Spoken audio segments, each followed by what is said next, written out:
Assalamualaikum warahmatullahi wabarakatuh. Langsung aja guys ya, kita nonton film videonya. Video Rex.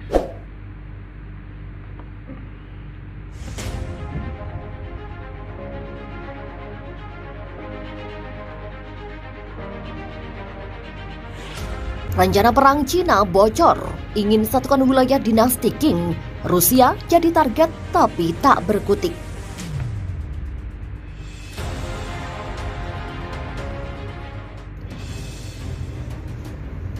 Rencana perang Cina disebut-sebut telah bocor beberapa tahun silam.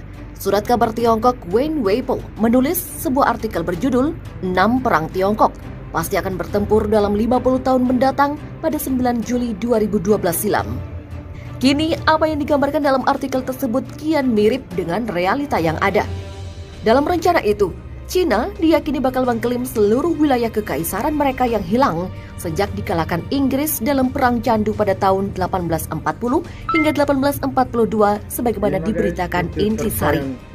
Hal itu diterbitkan dalam sebuah buku Maria Xiangchang, Return of the Dragon, China Wounded Nationalism, West View 2001. Cina belum menjadi kekuatan besar jika semua wilayahnya belum bersatu. Demi martabat Kaisar Cina, 6 peperangan harus dilakukan selama 50 tahun mendatang, mulai perang regional hingga perang total. Yang pertama, Perang Unifikasi Taiwan 2020 hingga 2025. Padahal sumber itu ditulis tahun 2013, tetapi pernyataan ini terbukti. Tahun 2020, Cina sudah terus melakukan upaya penyatuan Taiwan melalui intimidasi militer. Sumber tersebut berbunyi begini, Cina harus menyusun strategi untuk menyatukan Taiwan dalam 10 tahun ke depan, dimulai pada tahun 2020. Pada saat itu, Cina harus mengirim ultimatum ke Taiwan, menuntut Taiwan untuk memilih resolusi penyatuan damai, epilog yang paling disukai untuk Tiongkok, atau perang, opsi yang dipaksakan pada tahun 2025. Untuk tujuan penyatuan, Tiongkok harus melakukan persiapan 3 hingga 5 tahun sebelumnya. Dari analisis situasi saat ini, Taiwan diperkirakan akan melawan unifikasi, sehingga tindakan militer akan menjadi satu-satunya solusi. Perang penyatuan ini akan menjadi perang pertama di bawah pengertian perang modern sejak berdirinya Cina baru. Perang ini akan menjadi ujian bagi perkembangan tentara pembebasan rakyat dalam peperangan modern. Yang kedua, Perang Penaklukan Spratly 2025 hingga 2030. Sama dengan kasus Taiwan, saat ini kepulauan ini sudah mulai dikuasai Cina. Berlokasi di Laut Cina Selatan, dikabarkan militer Cina sudah membangun pangkalan militer di sana. Padahal sumber tersebut tertulis 2013, tetapi kenyataannya terjadi saat ini. Tulisan itu mengatakan, saat ini negara-negara Asia Tenggara sudah menggigil dengan penyatuan militer Cina di Taiwan. Di satu sisi mereka akan duduk di meja perundingan, namun mereka enggan melepaskan kepentingan mereka di kepulauan itu. Oleh karena itu mereka akan mengambil sikap menunggu dan terus menunda untuk membuat keputusan akhir. Mereka tidak akan memutuskan apakah akan berdamai atau pergi berperang sampai Cina mengambil tindakan tegas. Menurut peta, lokasinya di Laut Cina Selatan yang menempatkannya dekat dengan Vietnam yang merupakan negara paling kuat di wilayah tersebut. Satu-satunya cara adalah Cina menyerang Vietnam, mengambil alih pulau dan menaklukkan wilayah lain. Hal itu akan membuatnya memiliki dominasi atas wilayah Pasifik. Yang ketiga, Perang Penaklukan Tibet Selatan 2035 hingga 2040. Cina dan India berbagi perbatasan yang panjang, salah satunya adalah di Tibet Selatan, meski wilayah ini tidak pernah diketahui keberadaan pastinya. Sebelumnya, India jauh tertinggal dari Cina, dan dikatakan India akan menjadi lawan yang sulit bagi Cina. Oleh sebab itu, Cina merencanakan penghasutan disintegrasi India, memecah belah India menjadi beberapa bagian. Rencana kedua, mengekspor senjata ke Pakistan untuk membantu menaklukkan wilayah Kashmir tahun 2035, mengalihkan perhatian supaya India berperang dengan Pakistan, sementara Cina akan menguasai Tibet. Yang keempat, penaklukan kembali Pulau Diaoyu atau Senkaku dan Ryukyu 2040 hingga 2045. Sama dengan kasus Spratly dan Taiwan, perebutan Pulau Senkaku yang kini dikuasai Jepang juga telah dilakukan oleh Cina. Saat ini Cina terus menekan Jepang. Saat ini Pulau Ryukyu adalah milik Jepang, namun sejak zaman kuno merupakan milik Cina yang berada di Laut Cina Timur. Sama halnya dengan Diaoyu yang merupakan tanah Tiongkok sejak zaman kuno. Cina menuduh Jepang merampok kekayaan kedua pulau itu selama bertahun-tahun dan kini mereka bersiap akan merebutnya kembali.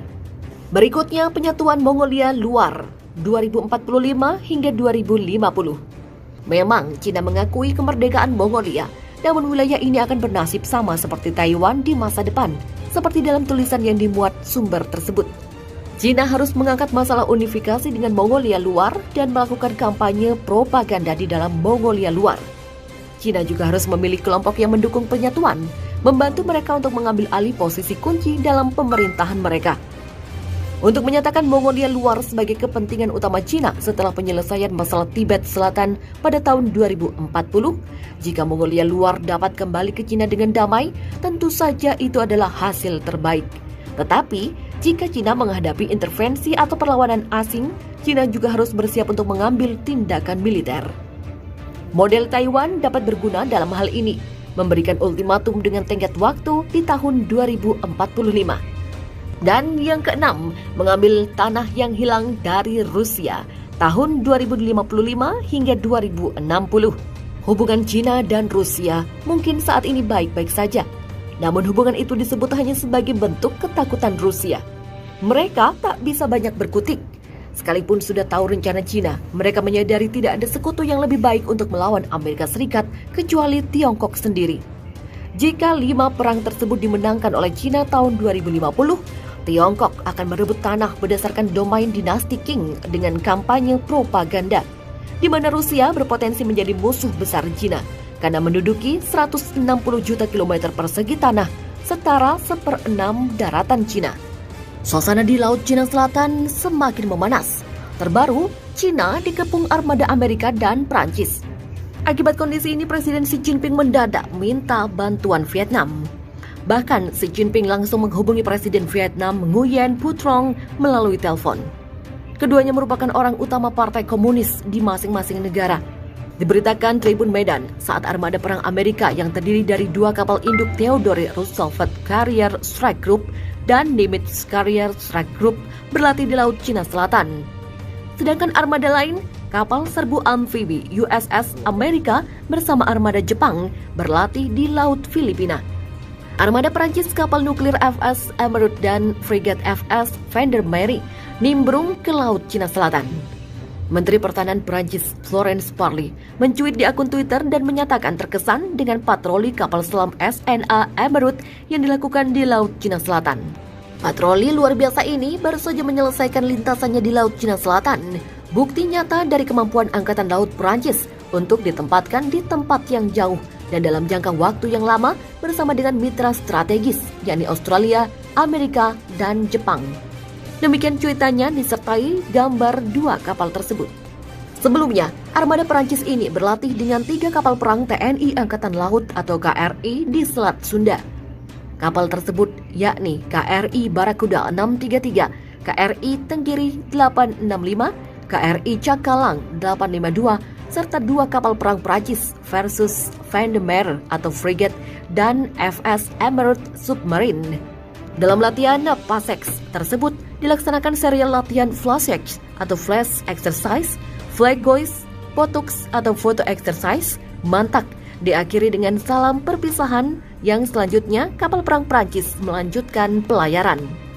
Media pemerintah Cina, Global Times, melansir Presiden Cina Xi Jinping mengatakan hubungan Cina dan Vietnam berada di titik awal sejarah baru. Cina bersedia bekerja dengan Vietnam untuk mendorong perkembangan hubungan bilateral yang stabil dan langgeng. Cina siap untuk bergabung dengan Vietnam untuk memperkuat komunikasi strategis, meningkatkan rasa saling percaya di bidang politik. Demikian kata Xi Jinping yang juga menjabat Sekretaris Jenderal Partai Komunis Cina, serta mempertahankan peran bimbingan politik juga komunikasi yang erat antara kepemimpinan kedua pihak. Senada dengan Wang Wenbin, juru bicara Kementerian Luar Negeri Cina, dalam jumpa pers reguler mengatakan Cina akan bekerja sama dengan negara-negara lain di kawasan Laut Cina Selatan untuk menjaga perdamaian dan stabilitas. Amerika Serikat sering mengirimkan kapal dan pesawat ke Laut Cina Selatan untuk memamerkan kekuatannya yang tidak kondusif bagi perdamaian dan stabilitas regional. Demikian kata Wang Wenbin. Ia menambahkan, China akan terus mengambil tindakan yang diperlukan untuk secara tegas menjaga kedaulatan dan keamanan nasional dan bekerja sama dengan negara-negara di kawasan untuk secara tegas menjaga perdamaian dan stabilitas di Laut Cina Selatan. Hubungan China dan Vietnam sejatinya tidak terlalu harmonis. Ini menyusul sengketa kedua negara atas Kepulauan Paracel yang berada di Laut Cina Selatan. China menyebutnya dengan nama Kepulauan Xisha. Situasi sempat memanas lantaran China tahun lalu beberapa kali menggelar latihan militer di dekat Kepulauan Paracel. Pada Agustus 2020, Vietnam menyatakan kehadiran pembom China di Kepulauan Paracel membahayakan perdamaian.